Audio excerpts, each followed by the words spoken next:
Hi, I'm Trisha Dashotool and I run Indigo Sky Events. We're a wedding planning and corporate management company, and today I want to talk to you about personalising your wedding. This is the best bit, the real best bit of having a wedding, putting your own personal stamp on it. When we look at the years of planning weddings or having weddings, we tend to see white, ivory dresses, things done almost in formula, and parents paying for weddings.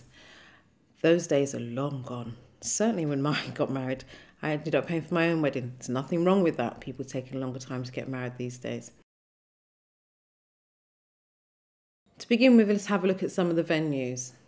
You can go for a traditional venue, church, castle, greenery, or you can go for the ever-growing amount of boutique hotels that are around these days that will offer you a contemporary service or something that's a little bit in between.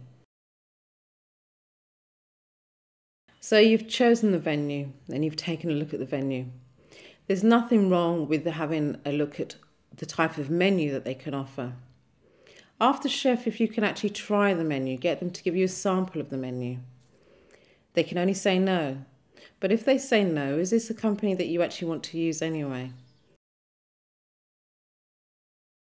Your photographer can make you feel like $1 million as well as you being dressed up in your bridal gear. Sometimes it's better to go with a recommended photographer. And if you're choosing one that you've never chosen before, do your research, get a sample of their work, have a look at their websites, see what people have said about them. Does it suit your budget? Make sure that he makes you feel comfortable and he takes the shots as you want them to be taken, not as he thinks they should be taken. Now I move on to a part of the wedding that actually I had a lot of fun with, and this was a bit, most unusually, that my husband and I had a lot of discussion about, was choosing the music for our wedding and choosing the music that we were going to have as the first dance. We couldn't agree. It took us 2 weeks to agree to the song because what he thought was our song was not our song, and I thought our song was something completely different. And our theme and the type of music that we wanted and trying to find the right person to do that, we just simply couldn't agree. And I think we looked at about 20 to 30 different types of people. Go out and see these people.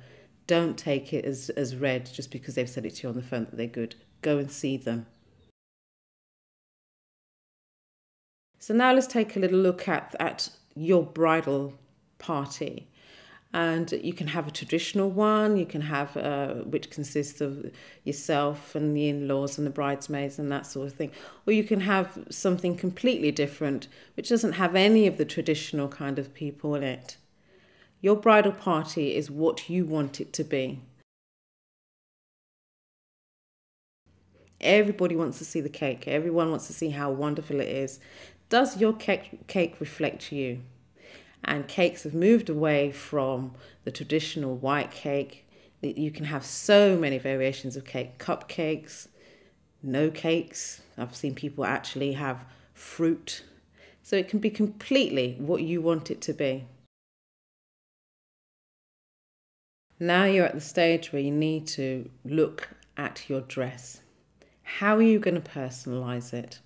Is it going to be traditional? Is it going to be totally offbeat and totally creative? Is it going to be designed as a one-off? On my wedding day, I decided that I was going to have a little heart sewn into the inside of my dress. And my bridesmaid had exactly the same thing with a little personal message on it. So when the day was getting a bit stressful, I knew that it was there and it made me feel comfortable and special. The entertainment for your wedding and the music for your wedding is just as important as anything else. So make sure it's something that you really want. A lot of couples now are going away from the traditional kind of band and producing things that are downloaded on the iPod. It shows you how technology has progressed, and playing it through speakers. There's nothing wrong with that. At least you get the music that you want and in the sequence that you want it. Now you need to think about what flowers are you going to have that's going to complement your dress and really bring out the flavour and the mood of the dress. What colours are you going to choose? Think about the colours that are going to go with your skin tones. I actually dried mine out and kept them for a long time. And I know some people that kind of froze those and kept theirs as well. So think about what you want to do with it afterwards. We are now in a stage where a lot of couples live together for a long period of time before they decide to get married. And these are the couples that it's most difficult to buy gifts for. So if you're one of these couples, what do you want your guests to do? Do you want them to decide for you and buy a gift that they think is right for you? Or do you want to give them a steer? Most couples these days have a gift list. You can give wedding vouchers, or you can do something like donate something to charity. But tell your guest what you want so that you get the right thing. There's nothing more embarrassing than getting gifts that you actually can't use. Choosing your stationery and favours can be so personal. And as I've said, I've known clients that have actually designed their own wedding stationery and gone for the real personal touch. Or you can do a variation of two. So you've got some standard kind of wordings, but personal kind of ribbons and things like that. Your invitations are a reflection of the type of wedding that your guests are expecting to see.